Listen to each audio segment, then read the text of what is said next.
So after 2.5 years ডিউনের part 2 চলে এসেছে সিলভার স্ক্রিনসে। Hello friends, welcome to my channel সুপ্রকি বাণী। এখন আমি এই ফিল্মটারই রিভিউ করতে চলে এসেছি, যেটা 1st of March 2024 কিন্তু থিয়েট্রিক্যাল রিলিজ পেয়ে গেছে। এই ফিল্মটার ডিরেক্টর হচ্ছে ডেনিস ভিলেনিউভ। এখানে কাস্টিংয়ে আছে Timothee Chalamet, Rebecca Ferguson, Zendaya, Dave Bautista, Florence Pugh, এছাড়াও অ্যাড অন হচ্ছে অস্টিন বাটলার, আরও অনেকে। তো কেমন লাগলো এই পার্টটা, এই সব কিছু নিয়ে তোমার সাথে শেয়ার করবো। So why are you waiting for, let's start with the video. তো এই পার্টটা ডিউরেশন রাখা হয়েছে 3.25 ঘন্টার কাছাকাছি। লাস্ট পার্ট থেকে 10-15 মিনিট এক্সটেন্ড করা হয়েছে। না, এই পার্টটাও কিন্তু আগের পার্টের মতো একটু ড্রামাটিক রাখা হয়েছে, এবং এখানেও ড্রামাটাকে কথাবার্তার দ্বারাই কিন্তু অনেকটা বেশি এক্সপ্লোর করা হয়েছে। অ্যান্ড একটা ডিসক্লেমার সবার আগে তোমাদেরকে দিয়ে দিই যে তোমরা যদি কেউ পার্ট 1 না দেখে থাকো, পার্ট 2 দেখার চেষ্টা কিন্তু কোনোভাবেই করো না, বিকজ তোমরা কিন্তু কোনোভাবেই রিলেট করতে পারবে না what is going around in the screen. না, পার্ট 1 যেখানে শেষ হয়েছে সেখান থেকে পার্ট 2 গল্পকে কিন্তু ধরা হয়েছে, এবং গল্পটা সেখান থেকে এক্সটেন্ড করা হয়েছে। আর এই গল্পটা কিন্তু ফ্রান্সিস হারবার্টের লেখকের নভেল থেকে অ্যাডাপ্ট করা। তোমরা বাই চান্স যদি আমার ডিউন পার্ট 1 এর রিভিউ না দেখে থাকো, আমি ডেসক্রিপশন বক্সে লিঙ্ক দিয়ে দেবো, তোমরা গিয়ে চেক আউট করতে পারো, তাহলে জানতে পারবে আমার পার্ট 1টা কেমন লেগেছিল। ঠিক পার্ট 1 এর মতো এই পার্টটার গ্র্যান্ডিয়ারটা কিন্তু ভীষণ বড়, এবং একটা স্পেকট্যাকল ক্রিয়েট করা হয়েছে স্ক্রিনের মধ্যে। নিঃসন্দেহে তোমরা যখন স্ক্রিনে এই ফিল্মটা দেখবে, তোমাদের অবশ্যই একটা লার্জার দ্যান লাইফ অ্যাপিল আসবে, এবং প্রত্যেকটা ফ্রেমস এবং সিনেমাটোগ্রাফি তোমাদেরকে তাক লাগাবে। এবং this part is also a performance driven watch, যেরকম লাস্ট পার্টে ছিল। তিমোথি শালামে তো দুর্দান্তভাবে অভিনয় করেছে অ্যাজ পল, এবং তাকে ঘিরে কিন্তু এই পার্টে গল্পটা চলছে।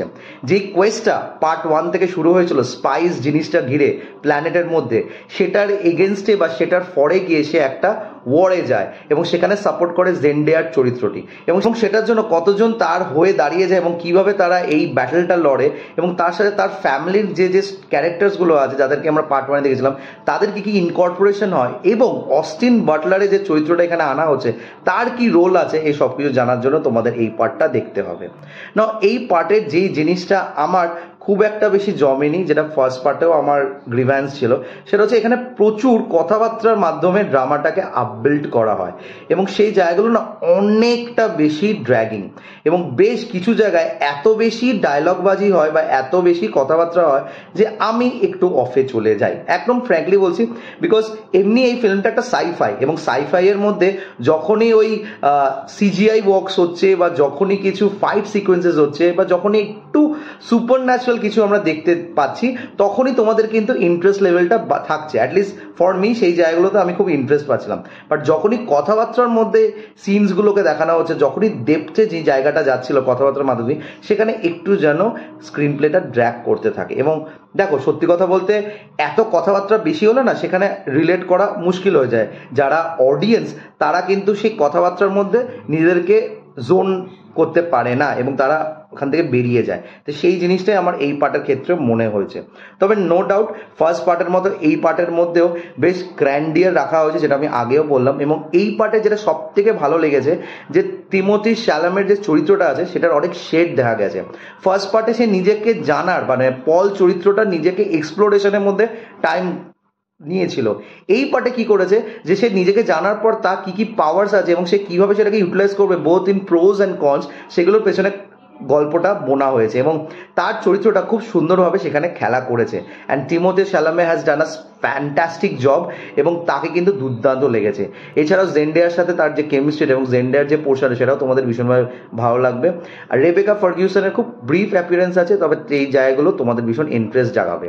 ফ্লোরেন্স পিউগ, ডেভ বটিস্টা যেরকম আগের বারে ছিল, এবারেও সেইভাবে নিজের রোল নিয়ে গেছে।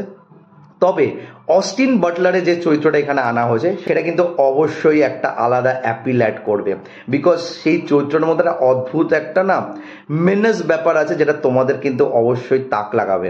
এবং তার চাউনি, তার লুক, তাকে যেভাবে সাজানো হয়েছে, সেটা অবশ্যই কিন্তু একটা ভয়াবহ সিচুয়েশন তৈরি করবে যখন তাকে তোমরা স্ক্রিনসে দেখবে। তো আমার কাছে এই পার্টটা ওয়াজ লাইক ফার্স্ট পার্ট, একটা স্পেকট্যাকল লেগেছে। তবে এই পার্টটাও কিন্তু লাস্ট পার্টের মতো আমি সবাইকে রেকমেন্ড করব না, এটা সবার জন্য নয়। এই ফিল্মটা সবাই রিলেট করতে পারবে না। যারা এই ধরনের বা এই ঘরানার কাজ দেখতে ভালোবাসে, তারা কিন্তু অবশ্যই এই কাজটাকে পছন্দ করবে এবং ভালো লাগবে। তো এই ছিল review for the film Dune part 2। এর পরের পার্ট কবে আসছে সেটা তো টাইম বলবে, তবে এই গল্পের কিন্তু প্রচুর পার্টস লেখা হয়েছে, তো সেই পার্টসগুলো তুলে তুলে কিন্তু কাজ করা হচ্ছে। So I am looking forward to the next instalment যদি সেটা হয়ে থাকে। তো তোমরা যারা যারা ডিউন দেখেছো প্লিজ কমেন্ট করে জানিও তোমাদের কেমন লেগেছে।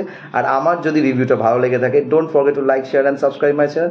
আমার সাথে জুড়ে থাকার জন্য আমাকে ইনস্টাগ্রাম ফলো করতে পারো। ইনস্টাগ্রামের হ্যান্ডেল হলো সুপ্রো09bit2। আই রিপিট, সুপ্রো09bit2। Till then stay tuned.